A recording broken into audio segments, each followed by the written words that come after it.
Now, here's the good news. Here's the good news. The president was falsely accused of conspiracy. The FBI does a 10-month investigation. James Comey, when we deposed him a year ago, told us at that point they had nothing. You do a 22-month investigation. At the end of that 22 months, you find no conspiracy. And what's the Democrats want to do? They want to keep investigating. They want to keep going.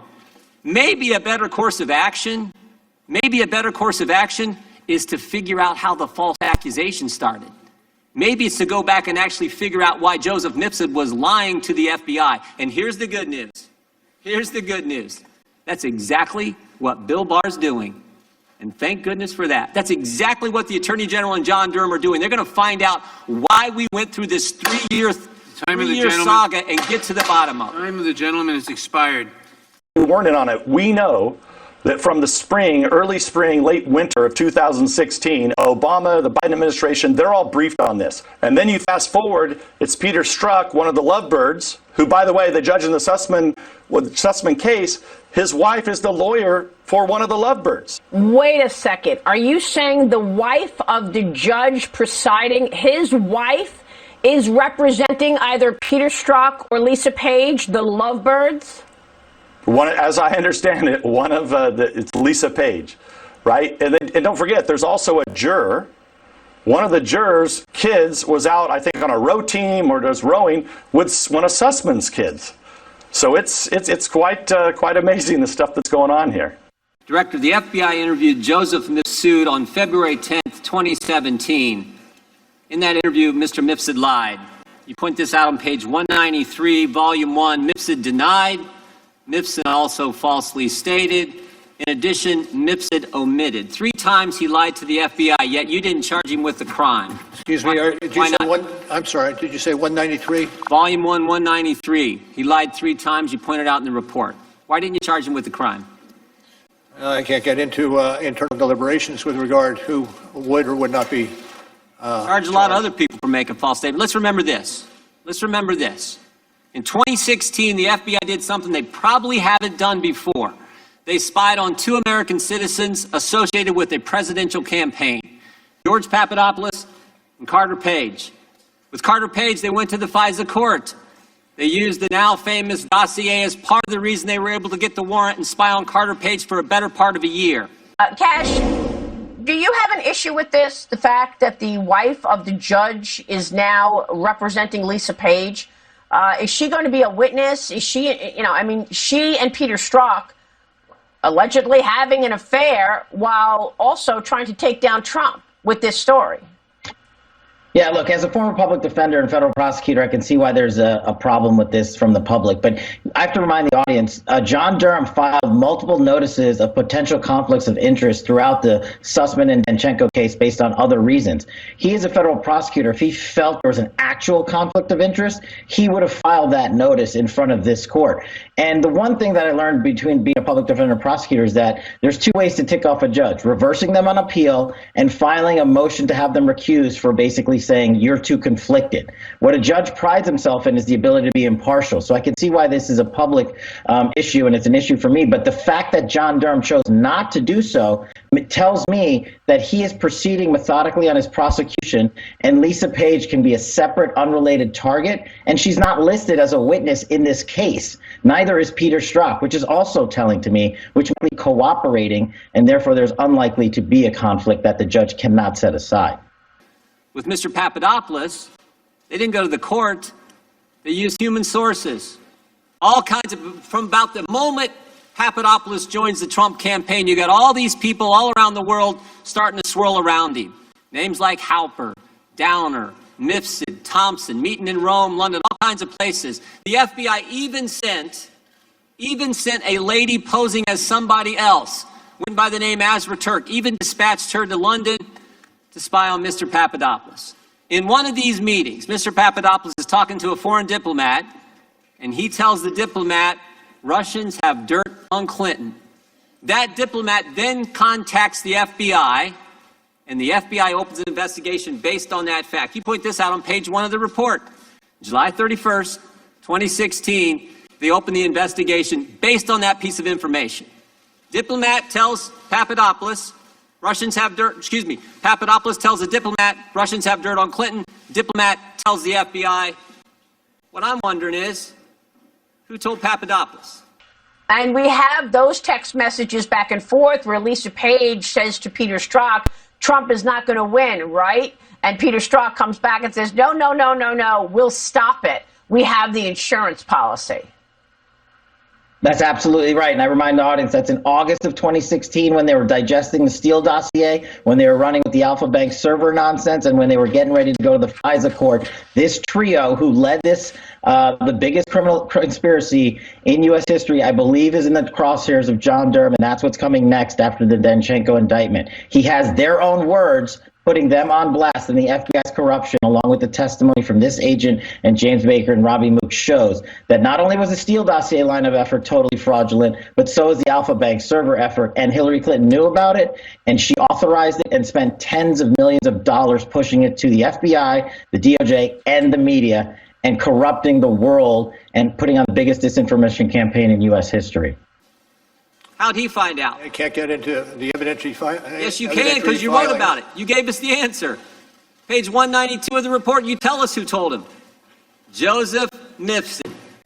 Joseph Mifsud's the guy who told Papadopoulos, the mysterious professor who lives in Rome and London, works to teach in 2 different universities. This is the guy who told Papadopoulos.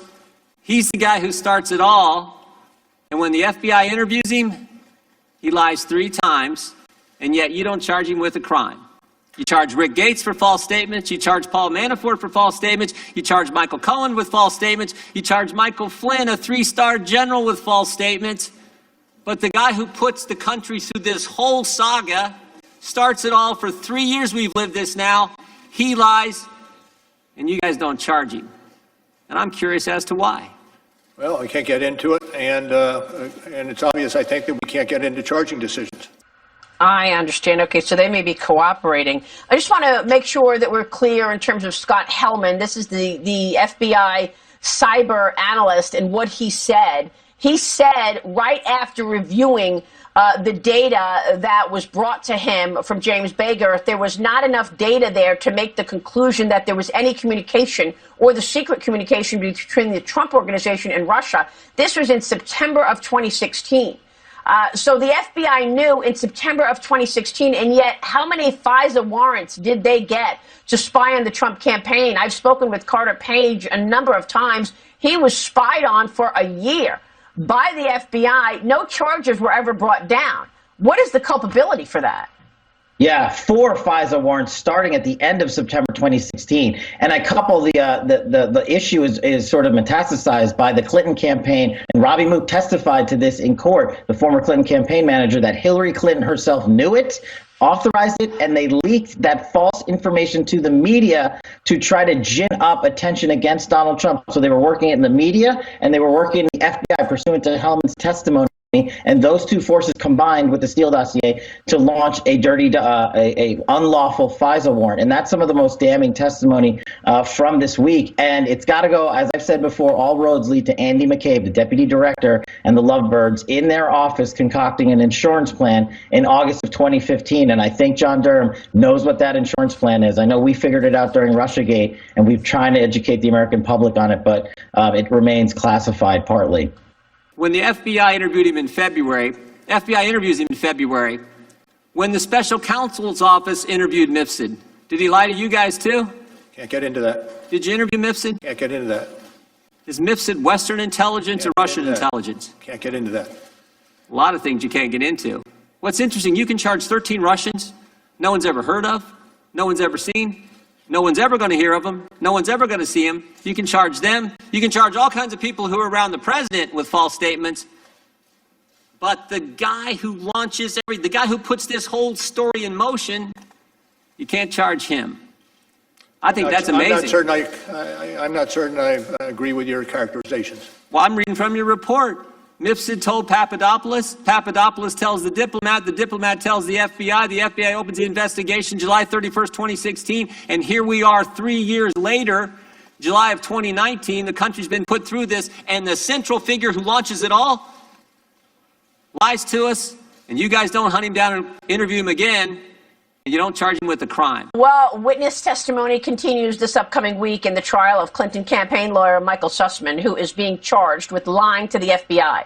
When he told then FBI General Counsel James Baker he had dirt on Trump, but was giving it to the FBI as a concerned citizen, not on behalf of any one client, such as Hillary Clinton. Best way to do this is to run through John Durham's prosecutions. Let's talk about the three-star witnesses, Robbie Mook, Mark Elias, and the FBI's James Baker. So what did we do? What did we learn? So James Baker, the FBI general counsel, whom Michael Sussmann has been charged to lying to about whether or not he was representing anyone when he was shoveling the dirt, testified under oath that he is, well, quote, 100% confident that Michael Sussmann did not say he was there for a client, thus gutting his defense. Critical testimony from the witness himself. And if that wasn't enough, remember, Maria, John Durham has the interrogation transcripts from my deposition of Michael Sussmann 4 years ago when I was running the Russiagate investigation, where I asked him under oath, did you go to the FBI for a client? And he said yes. So it's not just a witness case, it's a paper case. And then you have Michael Sussmann's own text message on the evening before he went to see James Baker, a text message from Sussmann to Baker, where he himself explicitly says, I'm coming to you as a patriot, as a good Samaritan. And let's move on to the testimony of now Mark Elias, his law partner at Perkins Coie, who funneled all the money from the Hillary Clinton campaign to Fusion GPS and the Alpha Bank server nonsense. He comes in and guts Sussmann's defense. He says, we were working together, and of course, the Hillary Clinton campaign was our client. And then there's the documentation, the emails, and the billing that shows that Michael Sussmann was billing the Hillary Clinton campaign for all the work related to Alpha Bank.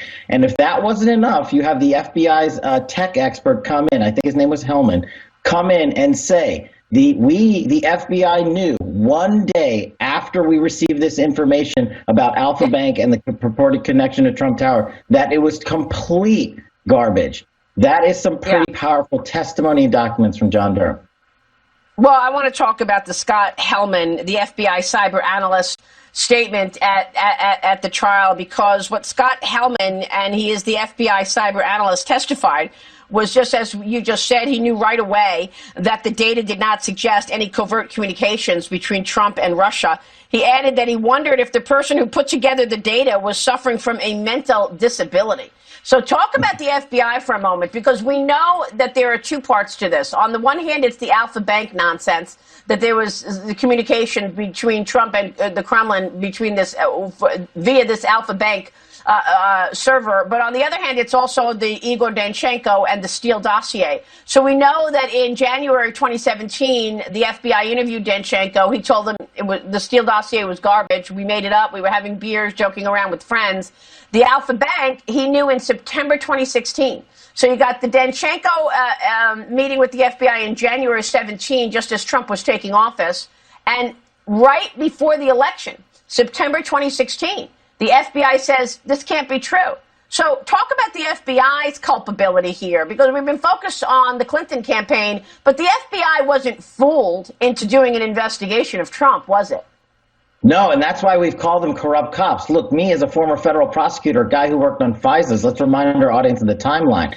This is the same time in the end of 2016 when the corrupt Clintons bring their dirty information to corrupt FBI agents who lied to a federal judge about the Steele dossier, about the Alpha Bank server nonsense, to illegally surveil their political opponent. And now you have the FBI agent who did the technical analysis, shredding the likes of Andy McCabe, Peter Strzok, and Lisa Page, the corrupt FBI trio that hatched this entire conspiracy on behalf of the Clinton campaign because they didn't like Donald Trump. And that's not my words, that's their words that we've seen publicly. So this FBI agent is taking on the FBI's former leadership to say, you know, there are still good cops here. We knew this information. We did the work on the ground level, but it looks like the political leadership of the FBI politicized national security and put their personal interest above what the law requires.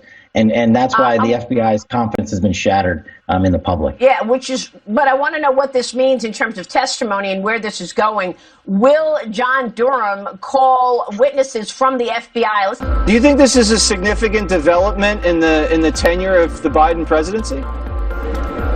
Oh, it's significant beyond. I mean, it's beyond staying classy San Diego.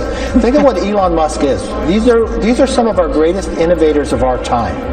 But Elon Musk is also the largest taxpayer in the history of America. And why they're upset is they've watched how far they've gone. They've gone too far. They've gone beyond the realms. I remember Elon Musk also went after Bernie Sanders said a tweet that he forgot he was even alive. And you had Elizabeth Warren attacking him for not paying enough taxes. I think he paid $11 billion. But think about it. If America wants to go up to the International Space Station, they can't go to NASA. They go to Elon Musk, who's the only person who developed a rocket engine only built in America. Everybody else buys one from Russia. I mean, he has lost this because this is how far their policies have gone. Inflation is so painful that these people have to go this far to point it out to them, and then they tweet back at them. This administration has totally lost it. She paid, what, $100 million? Is that what she paid to Perkins Coie, and they used it for all of this? Hiring for Fusion GPS, etc., and pushing out this story? Yeah, I think the trial ends around Tuesday, and then he marches on to Danchenko, and I firmly believe he's got a few more indictments coming this summer. That's John Durham. And I remind the audience, remember, Hillary Clinton already admitted to violating the FEC for spending those millions of dollars on opposition research instead of politics. And yes, our investigation in Russiagate showed she spent north of $50 million to $100 million pumping money into Perkins Coie so they could have a cutout, just like the FBI had a cutout with Bruce Orr and Christopher Steele, so they could basically get a warrant and then leak to the media to have circular logic approve their fraudulent investigation. So tons of money, wow. And I think the FEC has more work to do as well. Brought to you by My Patriot Supply. Concerned about the future? Join the club. Global problems are having local consequences, too many of them if you ask me. Take food shortages, for instance. Supply chains can break down at any moment, as we have all learned the hard way. That means now is the time to get yourself some emergency food from our good friends at My Patriot Supply. They're America's largest preparedness company with millions of happy, well-prepared customers. Their food lasts for up to 25 years in storage. It is an insurance policy that you can eat. When you need it, it will be there. Rather have it and not need it than need it and not have it. Act now and save $50 on a handy 4-week emergency food kit. This kit provides breakfast, lunch, dinners, drinks, and snacks totaling over 2,000 calories a day. Every person in your family should have one.